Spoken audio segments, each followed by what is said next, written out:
పనికొచ్చే ప్రతి చెట్టుని ఆయన ఉంచుతాడండి. పనికిరాని ప్రతి చెట్టు ఏం చేస్తాడు దేవుడు?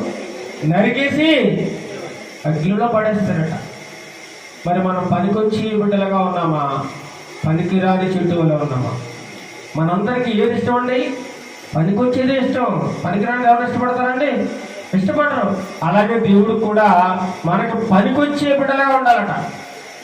ఆ పనికొచ్చే సాధనాలుగా మనం వాడబడాలి. ఇదిగో నేను ఒక నూతన క్రియ చేయబోతూ ఉన్నాను. ఏం క్రియ అండి? నూతన క్రియ, నూతనమైన క్రియ. క్రియ అనగా పని.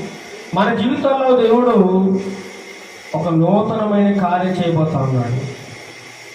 నూతనమైన ఆశీర్వాదం పోతా ఉన్నాడు. నూతనమైన మేళ్లతో దీవించబోతూ ఉన్నాడు. మన జీవితంలో 2024లో ఎన్నో కష్టాలు, బాధలు, నష్టాలు, శ్రమలు, ఇబ్బందులు